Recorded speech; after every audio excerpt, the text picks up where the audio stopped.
Greetings everyone, my name is Gigi and this is Let's Build, wherein I build a Lego set timed to different media and talk about the facts concerning the topic of the build.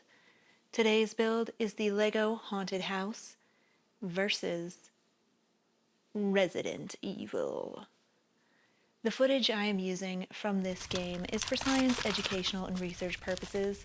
My content is transformative and protected under fair use. All footage is time-lapse with commentary. I apologize in advance for pronouncing names and/or places incorrectly. Spoilers ahead for Resident Evil. You have been warned.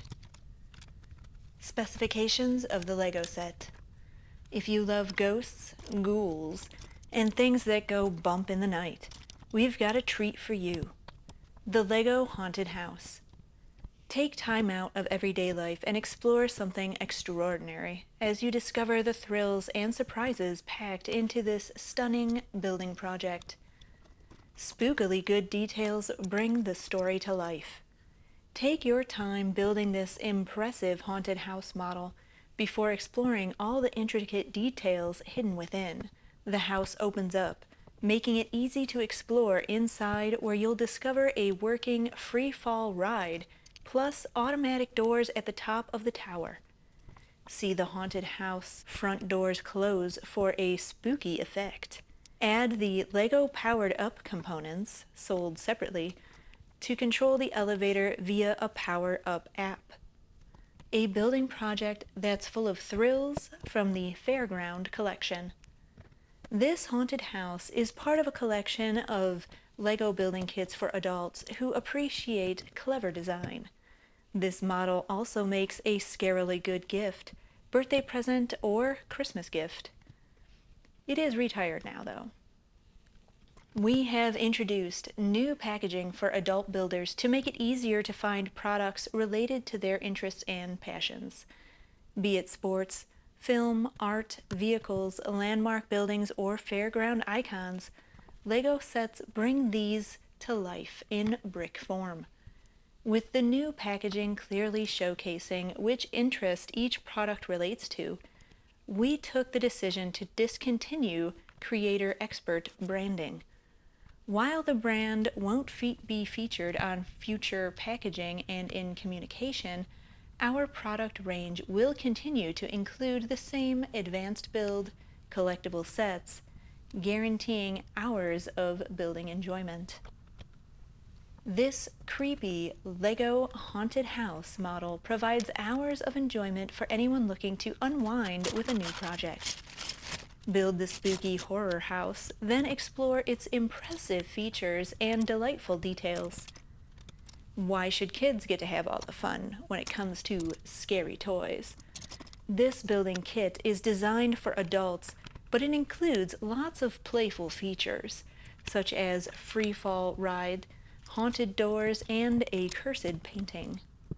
If you appreciate beautiful details, you'll love displaying your haunted house model. Upgrade the haunted house with the Lego powered up components that are available separately to control the elevator via the app. Ideal for ghost hunters, thrill seekers, and adult Lego fans alike, this haunted house set makes a great birthday gift for young ghost-loving mom, dad, husband, wife, partner, or friend, and also makes a fun Halloween gift. This dark and spooky haunted manor measures over 26.5 inches high, 9 inches wide, and 9 inches deep, making it a challenging construction kit for adults and a great brick building model for display. A battery is included in the light brick in this set, so you can enjoy the illumination right away. To motorize your model, add the powered up components that are sold separately. This set comes with a coffee table style building instructions to guide and inspire you. A lost note from the designers. We did it. Day 204. This expedition has been unnatural, to say the least. In day 20, the fever nearly took me. A fortnight later, I almost expired by the mummy's curse. Each time I placed a brick, It seemed another week had passed. Fortunately, I am joined in this quest by my trusted fellow adventurers. Without their help, I would have been lost to the void. Many a dead end and many a sudden halt, forsooth. The manor is finally complete. Carl Miriam, Expedition Lead. P.S. Keep building. Manor von Baron. Manor von Baron is a spooky haunted house theme park ride. It was home to Samuel von Baron, one of the world's greatest villains. He traveled the globe in search of ancient artifacts to steal for his collection. But perhaps he stole too much. After von Baron snatched the Rigu ruby, Pharaoh Hotep cursed his manor for 1,000 generations. Enter if you dare. Though Samuel may be gone, the von Baron curse still haunts the house to this very day. The portrait of Samuel von Baron. A portrait at first glance, but also the source of the Manor von Baron curse. Von Baron commissioned the portrait shortly after securing his greatest possession, the Rigu ruby. But as the portrait was finished, a strange glow started emanating from the ruby, trapping von Baron within the mummy's curse, doomed to listen to Pharaoh Hotep's terrible jokes until he was slowly driven mad. The portrait still glows mysteriously today, generations later. The Resonator. Having stolen the Rigu ruby from Pharaoh Hotep's tomb, Samuel von Baron built the Resonator in an attempt to harness the ruby's legendary power for his own evil empire. Alas, the device failed, and instead von Baron accidentally summoned 2 spirits from the beyond. They can often be heard today, still drifting around the haunted house. The Organ of Caterino. One of the only items within the manor that wasn't stolen from an ancient site or burial tomb. The Organ of Caterino was custom built in Portugal at von Baron's instruction, intended to scare off unwelcome visitors with its haunting overtones. Rumor has it he mostly used it to play TV show theme songs. The Idol of Everest. Snatched from the Everest Mountain Temple, it is said the tendrils reach out to the unknown.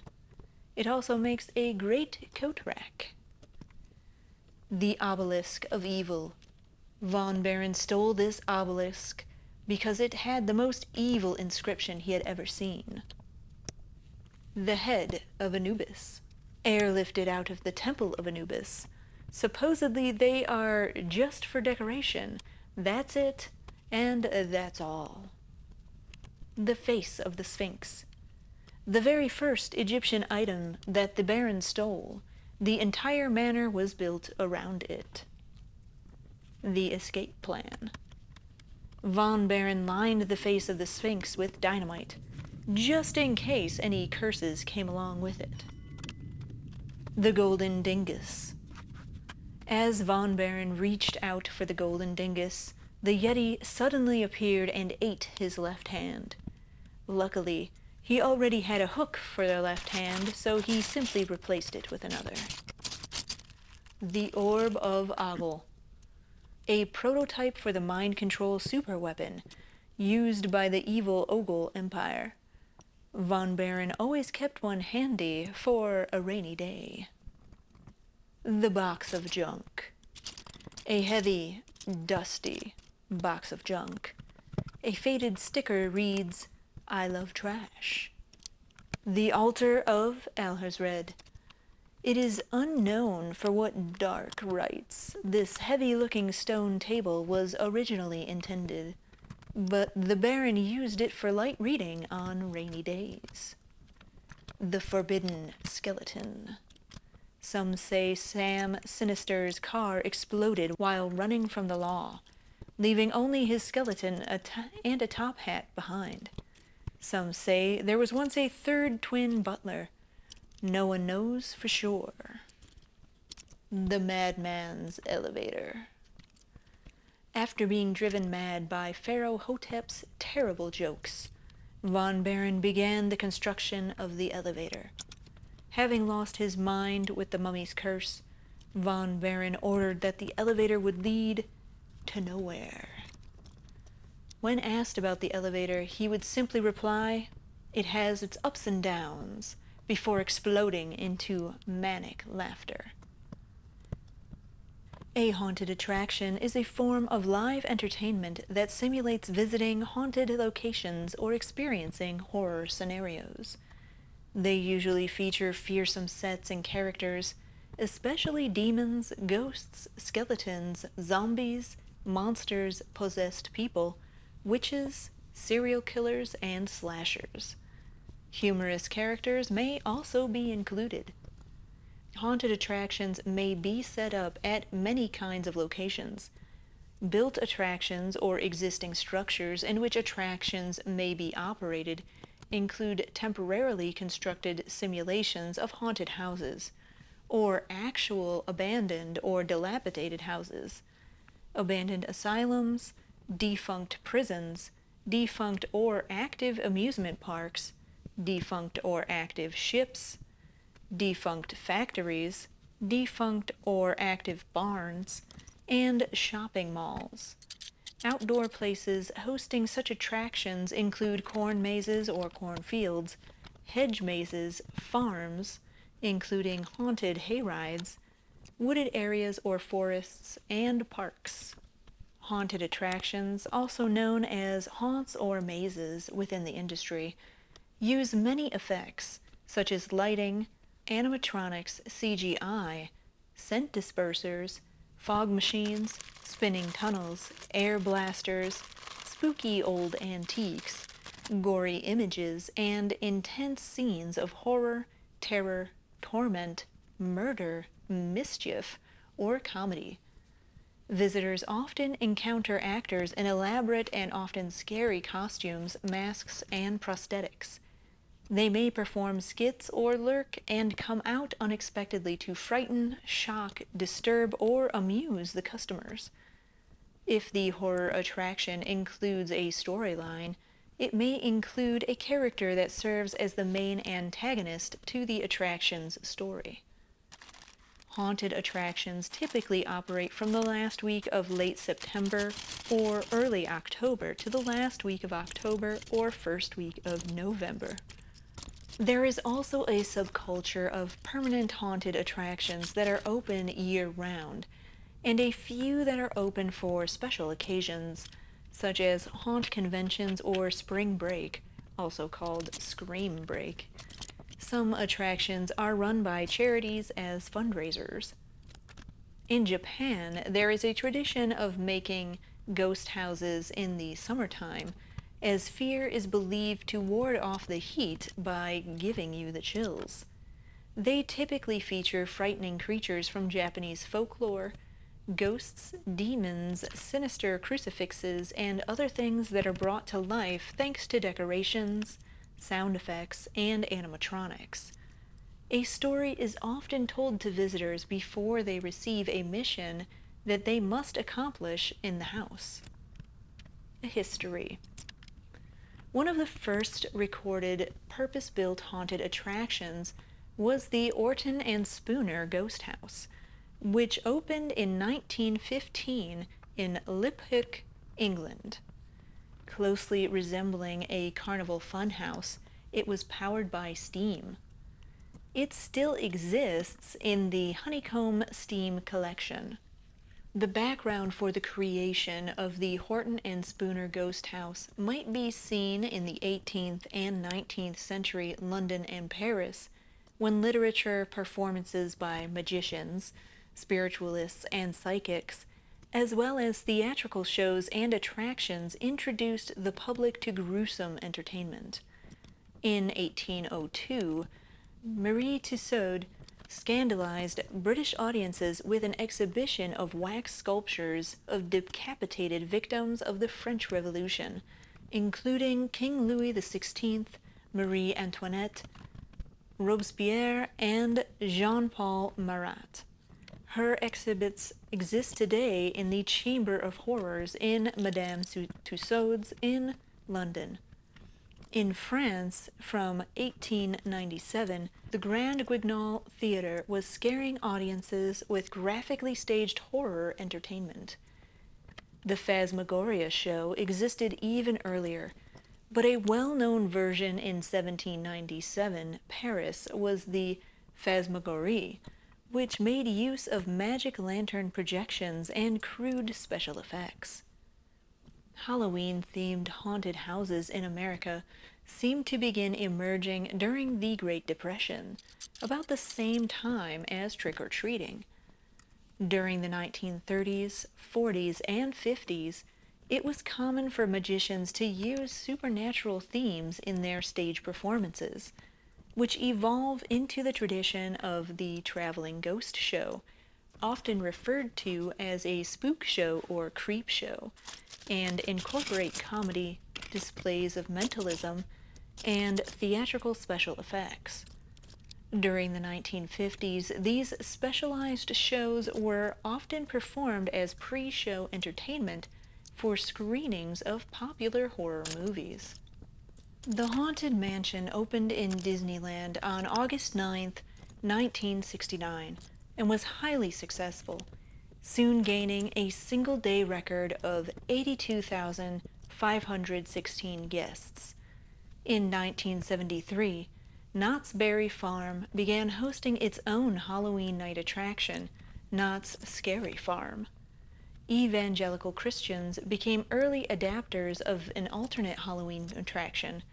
Jerry Falwell and Liberty University introduced one of the first hell houses in 1972. During the late 1950s, California was a focus for Halloween haunts. In 1957, the San Mateo Haunted House opened, sponsored by the Children's Health Home Junior Auxiliary. The San Bernardino Assistance League Haunted House opened in 1958. In 62 and 63, home haunts began appearing across the country, including Oregon, California, Connecticut, Illinois, and several other states. In October 17 of 1964, the San Mateo Haunted House opened as a walk-through haunted house. The Children's Museum Haunted House in Indianapolis, opened every year since 1964, was Indiana's first haunted house and is currently the longest running in the nation. The haunted houses quickly spread across the country via charity fundraisers conducted by the United States Junior Chamber, the JCs, and others. The JCs encouraged its membership to construct haunted houses in abandoned buildings or fields as charity fundraising events, and the organization became known for these houses throughout America. In the late 1960s to early 70s, haunted attractions were developed in larger American cities like Louisville, Kentucky, and Cincinnati, Ohio, with the creation of the JC's haunted houses. These haunted houses are run by local chapters of the JCs. There are still many local chapter JCs haunted houses in towns such as Lombard, Illinois, Foxborough, Massachusetts, Raleigh, North Carolina, and Columbia, South Carolina.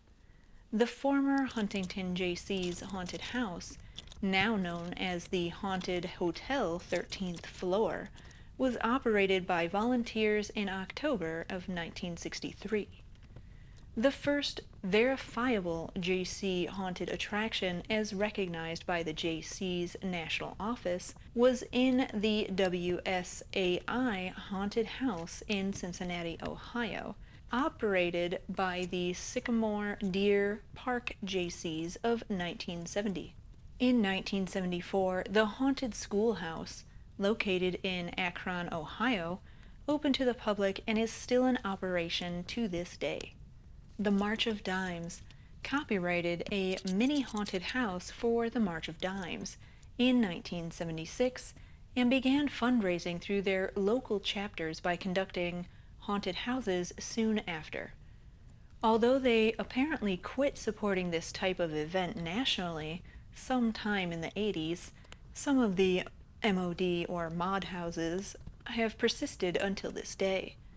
This includes the Spooky Acres Haunted House in Norfolk, Virginia.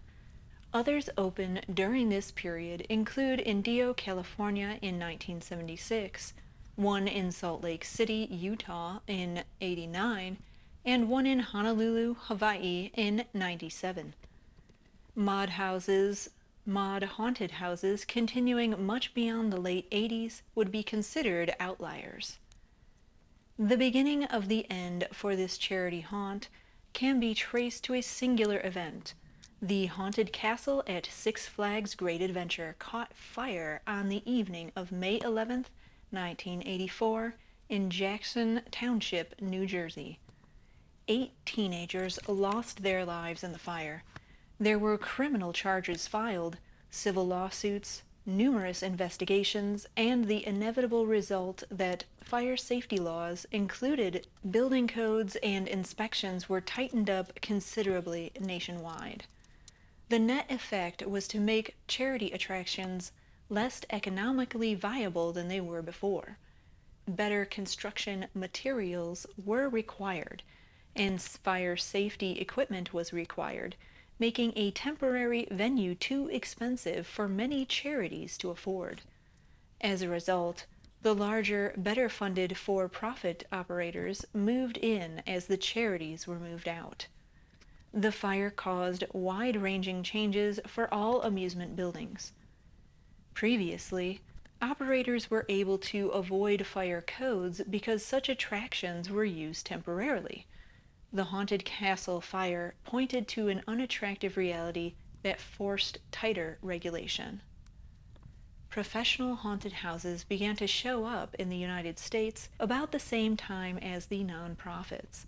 However, subsequent to the haunted castle fire, many existing haunted attractions were shut down as politicians and regulators enacted stronger safety codes.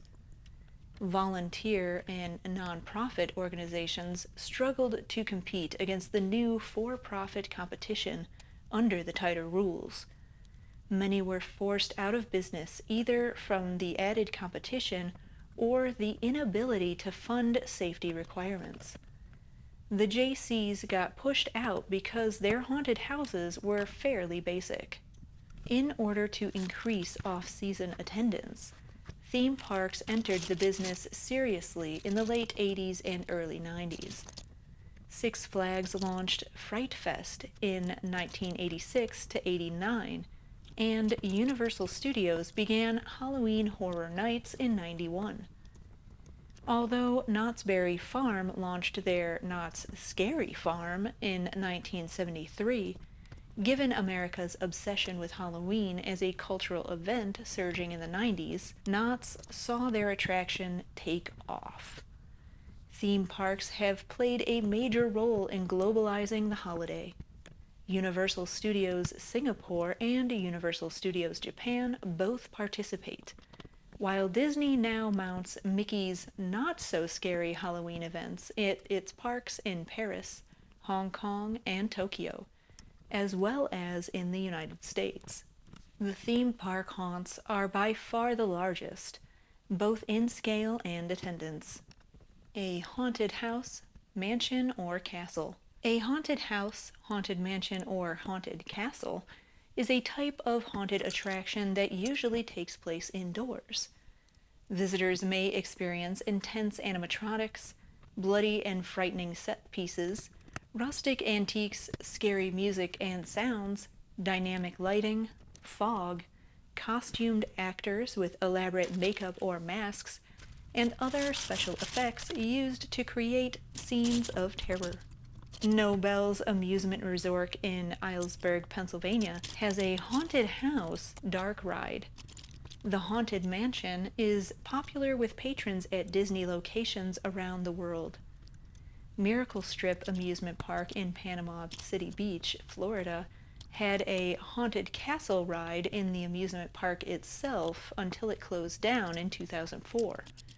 Its prop elements became the part of the Terroritorium in Oxford, Alabama, for annual Halloween events. Miracle Strip's former old house walk-through attraction permanently transferred to Panama City Beach's amusement park Race City, where it currently stands simply identified as Haunted House. Many of Sally's Corporation Scooby-Doo's Haunted Mansion rides were replaced by Boo Blasters on Boo Hill.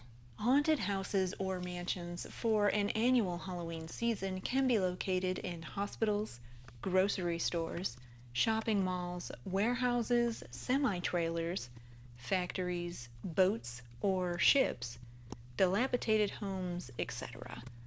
Haunted house or haunted mansion events can range from a few minutes to many hours in length, with some permitting visitors to go at their own pace and others requiring group tours led by guides.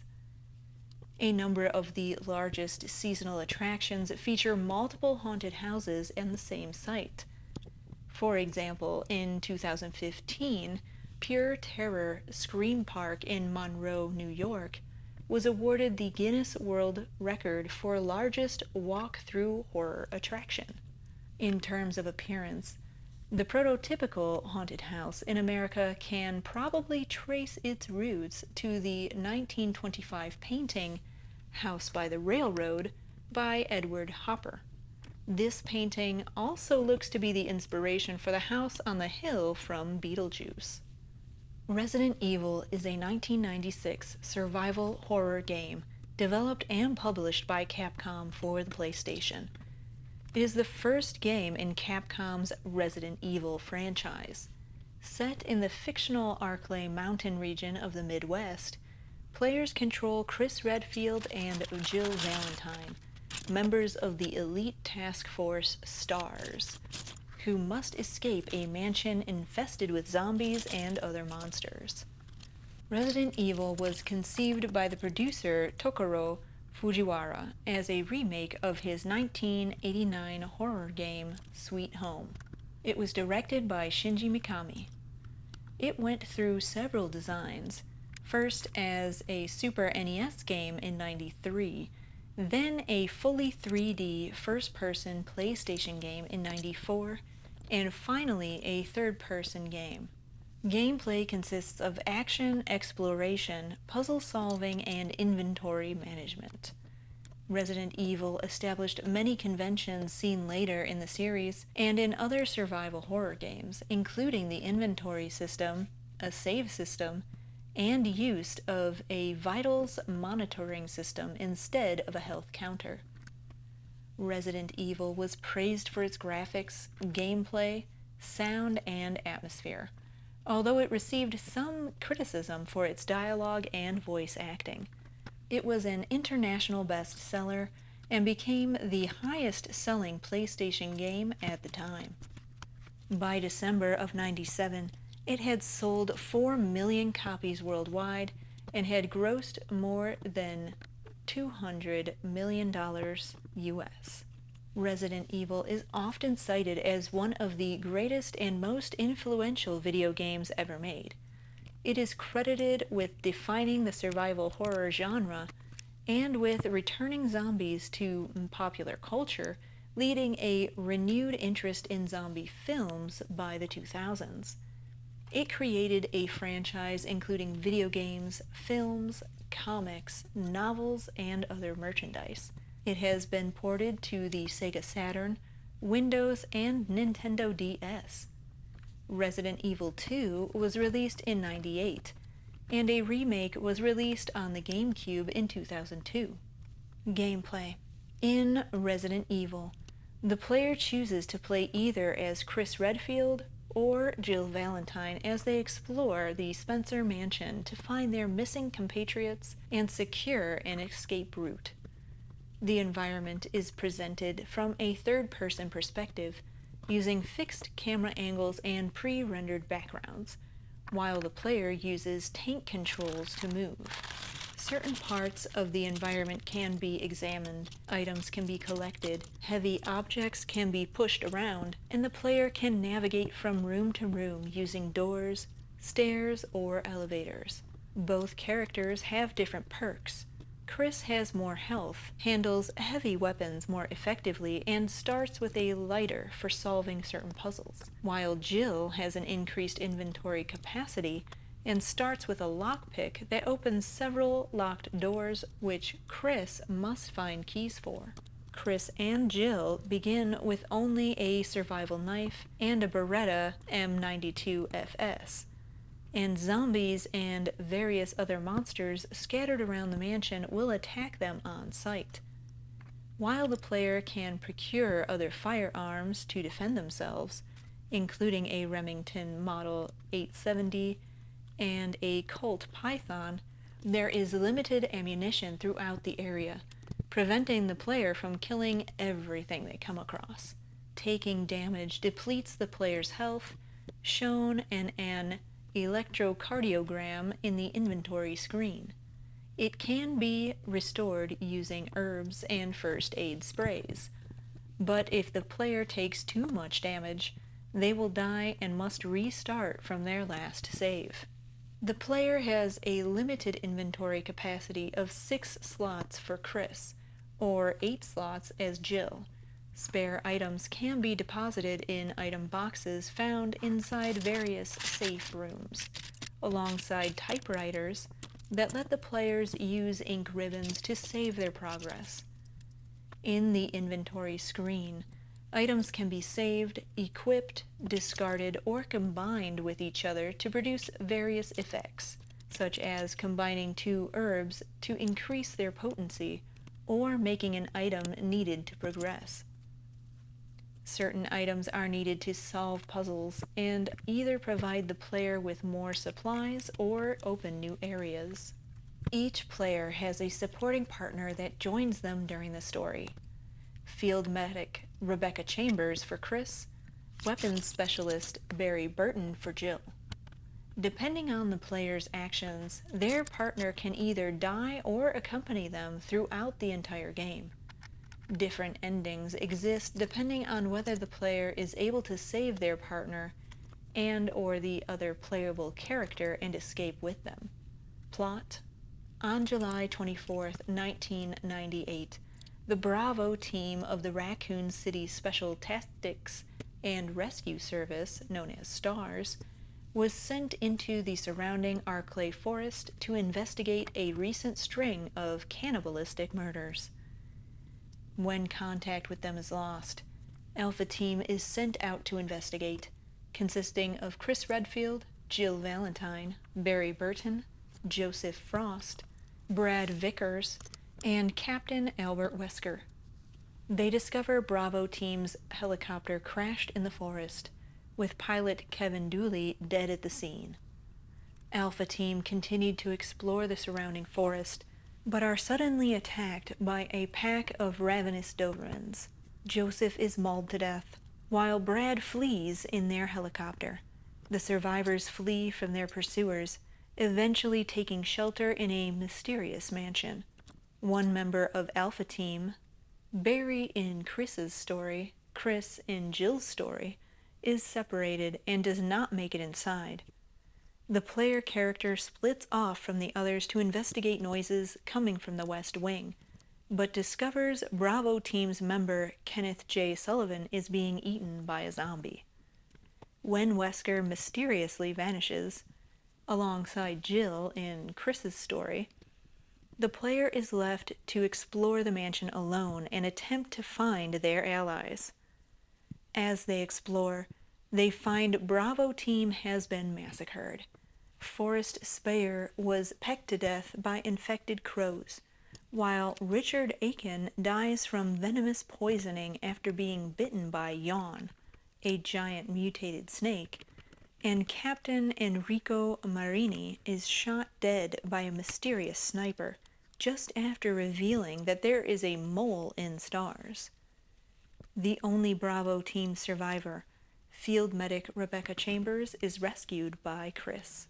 The player eventually comes to discover that the mansion was a research facility of Umbrella, a pharmaceutical corporation that was secretly producing bioorganic weapons, or BOWs, to sell on the black market. The cannibalistic murders were caused by an outbreak of the tyrant virus, T virus for short, a virulent agent capable of turning any species it infects into flesh-eating zombies. At an underground laboratory beneath the mansion, the player discovers that Wesker is the mole, being an employee of Umbrella placed in stars to keep an eye on their operations. He also blackmailed Barry into helping him under the threat of killing his family. But if Barry survives, he turns on Wesker upon learning that he was only bluffing. Wesker releases a tyrant, a BOW super soldier, in an attempt to kill the survivors. But his plan backfires as it kills him first before focusing on the player. Optionally, the player can save the other playable character from a holding cell if they collected a set of MO discs scattered around the mansion, and if their partner survived, activate the self-destruct sequence for the mansion. The player and anyone they saved flee up to a helipad, chased by the tyrant, where Brad Vickers returns to search for them, and they manage to signal him down using a flare. If the tyrant is still alive, it follows them onto the helipad, but Brad drops a rocket launcher down, which the player uses to kill it. Regardless, the survivors of the incident escape the mansion with Brad, with the mansion being destroyed if the lab's self-destruct sequence was activated. If the other playable character was not freed, they are left for dead. The game's ending varies depending on whether the partner and or supporting character survived. If the former did not survive to trigger the self-destruct sequence, the cannibalistic murders continue, and the tyrant is now loose in the wilderness. Canonically, all four protagonists, Chris, Jill, Barry, and Rebecca, survive and the mansion is destroyed. Development: Resident Evil was created by a team of staff members who would later become part of Capcom Production Studio 4. The inspiration for Resident Evil was an earlier Capcom horror game, Sweet Home, itself a video game adaptation of a Japanese horror film of the same name. Shinji Mikami was commissioned to make a game set in a haunted mansion like Sweet Home, and early on the game was intended to be a remake of Sweet Home. The project was proposed by Sweet Home creator Tokuro Fujiwara, who was Mikami's mentor and served as the game's producer. Fujiwara said that the basic premise was that I'd be able to do things that I wasn't able to include in Sweet Home, mainly on the graphics front, and that he was confident that horror games could become a genre in themselves. He entrusted Mikami, who initially was reluctant because he hated being scared, with the project, because he understood what's frightening. Since Capcom no longer had the rights to Sweet Home license, they had to invent a new universe, but the game still adopted many elements from Sweet Home.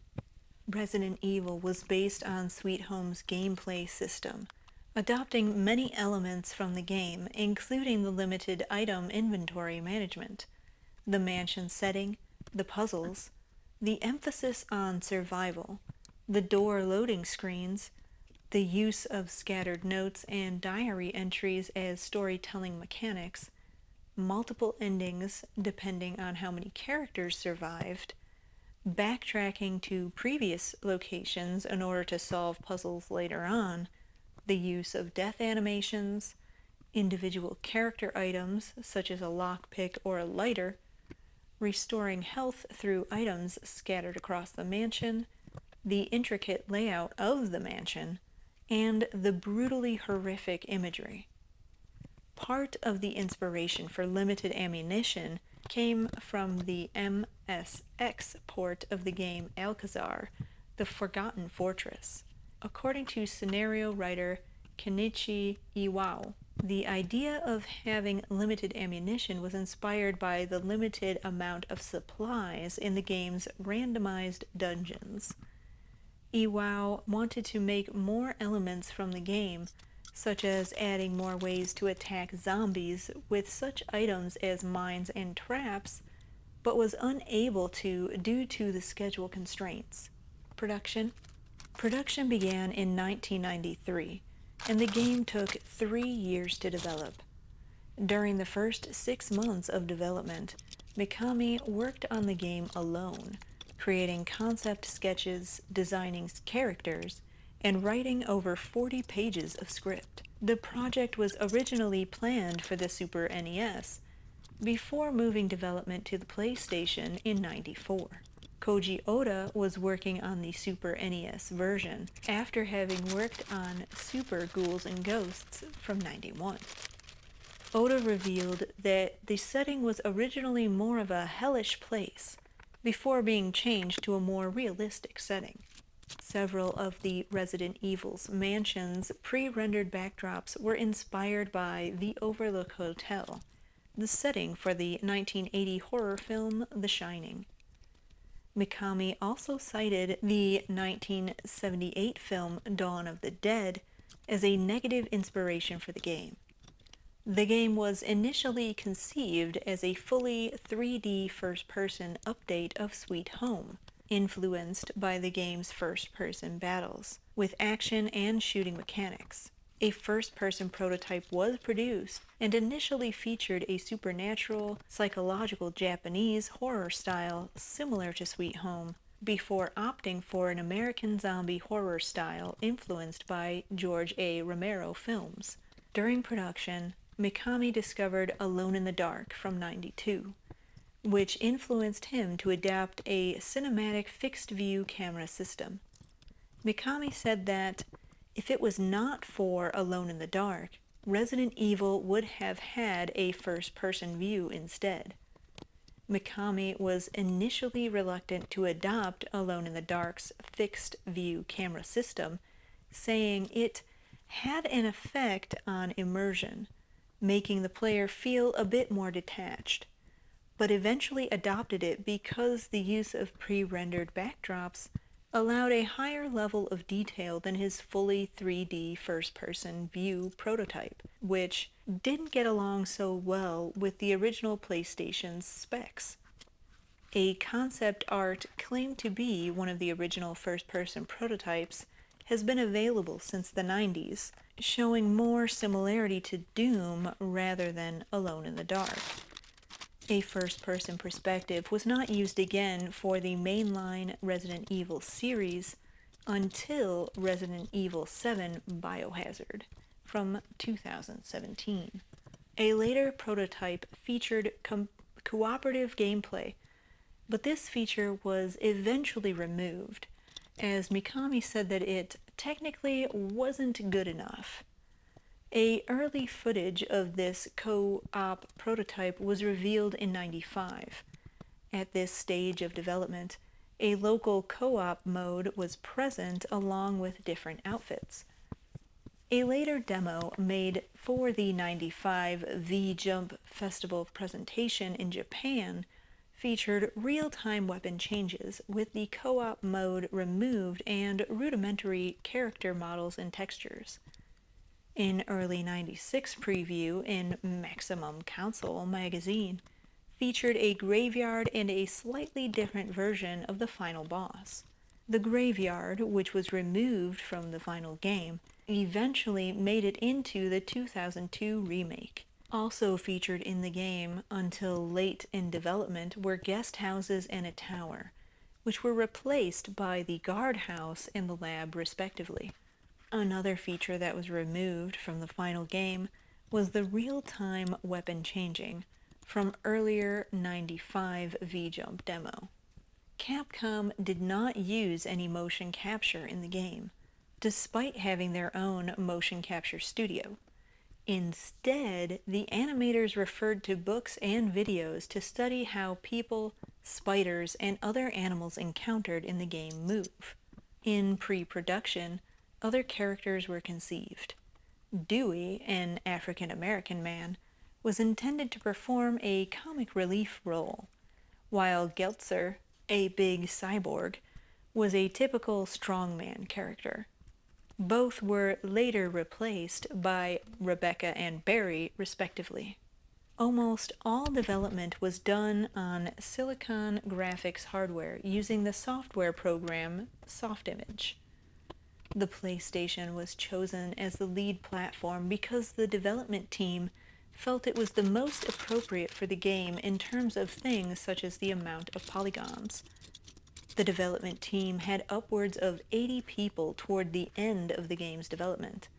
According to Akio Sakai, head of Capcom's consumer software division, Capcom were hesitant to port Resident Evil to the Saturn because the hardware was not as ideally suited to the game as the PlayStation, ensuring the port would take a long time. A Saturn version was finally unveiled in the April 1997 Tokyo Game Show, at which Capcom also showed a demo for the sequel on PlayStation. The live-action full-motion video sequences were filmed in Japan with a cast of American actors. Charlie Kraslovsky, who played Chris, Inez Jezianowski played Jill, Greg Smith played Barry, Linda played Rebecca, Eric Parias played Albert, and Jason Durkee played Joseph. All Japanese releases contain English voice acting with Japanese captions and text, recorded at a recording studio in Tokyo and provided by Scott McCulloch, Chris, narrator, Lisa Faye, Jill, Barry Jerd as Barry, Lynn Harris, Rebecca, and the triggering system, Sergo Alarcon, Brad and Joseph, Clay Alarcon, Richard, Zombie Forest Speyer, and Zombies, Dean Harrington, Enrico with additional voices, Pablo Kuntz, Albert, radio transmissions, and Edward E. Sexton, the title and character names announcer.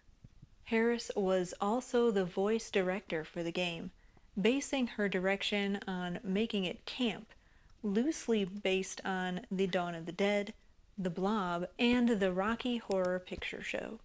However, Japanese voice performances were also recorded but left unused, as Mikami found that the quality of the performances were inadequate.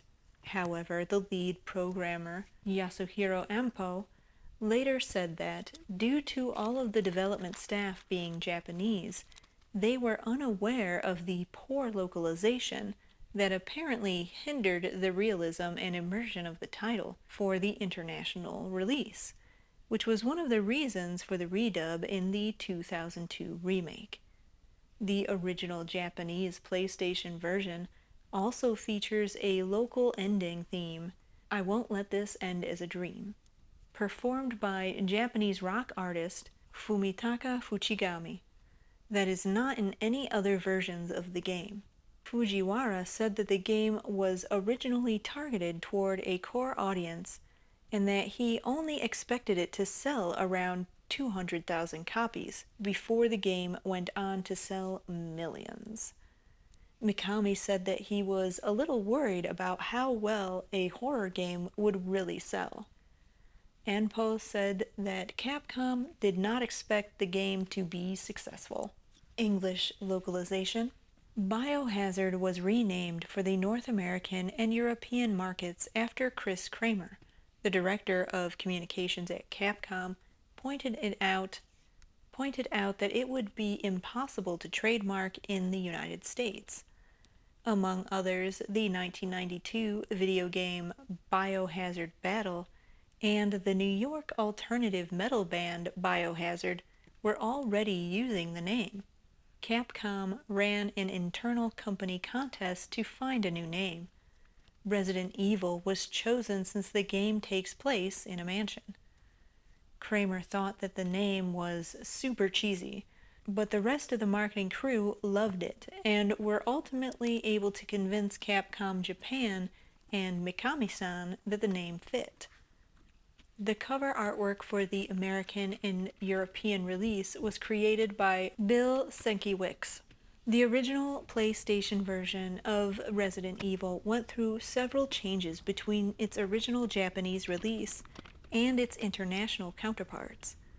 The North American and European versions of the intro were heavily cut from the one featured in the Japanese releases.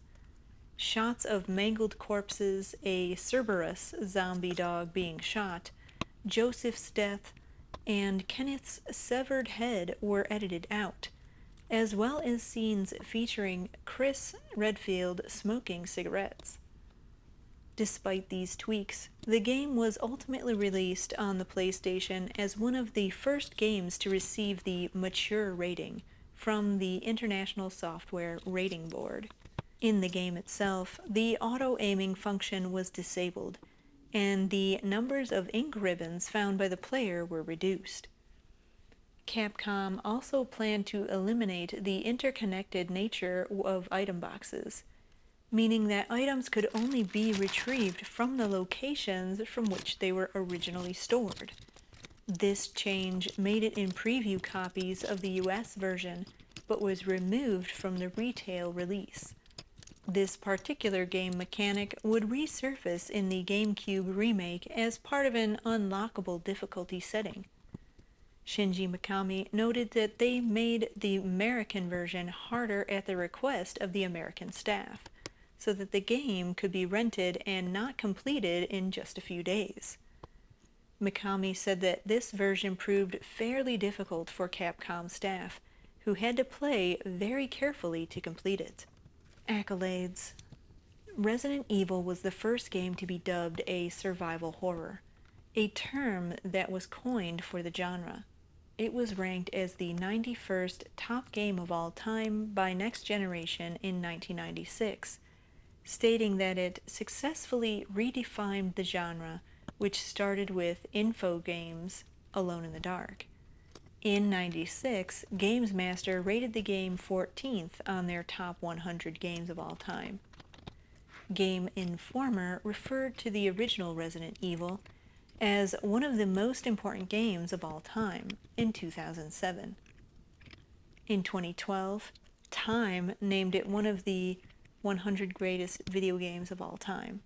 That same year, the game ranked as one of G4 TV's top video games of all time for how it has launched one of the most successful series in gaming history and provided one of its most memorable scares. Resident Evil was inducted into the World Video Game Hall of Fame in 2024. In 2004, readers of Retro Gamer voted Resident Evil as the 37th top retro game, with the staff calling it one of the finest horror-themed games ever, and adding that full of shocks, surprises, and perfectly poor B-movie dialogue, Resident Evil is the gaming equivalent of Night of the Living Dead. It entered the Guinness World Records Gamer Edition in 2008 for the worst game dialogue ever. Stuff ranked it as the third best PlayStation game of all time. Cultural impact. GameSpot listed Resident Evil as one of the 15 most influential video games of all time. It is credited with defining and popularizing the survival horror genre of games. It is also credited with taking video games in a cinematic direction with its B-movie style cutscenes. Its live-action opening, however, was controversial. It became one of the first action games to receive the Mature 17+, or M rating, from the Entertainment Software Rating Board, ESRB, despite the opening cutscene being censored in North America. The Chicago Tribune said it revolutionized gaming in 1997. Resident Evil is credited with sparking a revival of the zombie genre in popular culture since the late 1990s, leading to a renewed interest in zombie films during the 2000s. Resident Evil also played an important role in the zombie genre's shift from supernatural themes to scientific themes, using science to explain the origins of the zombies. In 2013, George A. Romero said that it was the video games Resident Evil and House of the Dead, more than anything else, that popularized zombies in the early 21st century pop culture. A documentary based on his adaptation was released on digital on January 7th, 2025. In a 2015 interview with the Huffington Post, screenwriter-director Alex Garland credited the original Resident Evil video game as a primary influence on his script for the horror film 28 Days Later, and credited the first Resident Evil game for revitalizing the zombie genre. Shaun of the Dead star and co-writer Simon Pegg also credits the original Resident Evil game with starting the zombie revival in pop culture. The Walking Dead comic book creator Robert Kirkman cited Resident Evil as his favorite zombie game, while The Walking Dead television series director Greg Nicotero credited Resident Evil and The House of the Dead with introducing zombie genre to a whole new generation of younger people who didn't grow up watching Night of the Living Dead and Dawn of the Dead. After the original Resident Evil video game sparked a renewed interest in zombie genre, it was followed by zombie films such as 28 Days Later, Dawn of the Dead, Shaun of the Dead, 28 Weeks Later, Zombieland, Cockneys vs. Zombies, World War Z, as well as zombie-themed graphic novels and television shows such as The Walking Dead and The Returned, and books such as World War Z, Pride and Prejudice and Zombies, and Warm Bodies. The Resident Evil film adaptations also went on to become the highest-grossing film series based on a video game, after they grossed more than $1 billion worldwide. While building this haunted house, I was reminded of Disney World's Haunted Mansion, the ride, not the movie, and a ride that I would frequent in my youth, the Demon Drop at Cedar Point in Ohio. I was always terrified of this ride. It wasn't a straight up and down elevator drop ride, it was L-shaped. So when you dropped down, you would then lay back as you went into the braking area. I chose to play Resident Evil because I felt that it matched the theme of the Lego set quite well. The main setting is a creepy mansion with surprises around every corner. Most important reason being that I already owned the game and I'm not made of money. I wasn't allowed to play scary games as a kid, but my spouse has been a huge fan since the beginning. They are best played when the sun sets and with the lights off for maximum tension. Don't be a Jill sandwich and play this iconic game. Total build time today, 6 hours, 35 minutes, 54 seconds, which means that you could watch the films Resident Evil at 100 minutes, Resident Evil Apocalypse at 93 minutes, Resident Evil Extinction at 94 minutes, and Resident Evil Afterlife at 97 minutes. Let me know what you think in the comment section below. Remember to like, subscribe, share, ring that bell, all the things for the YouTubes. Thank you.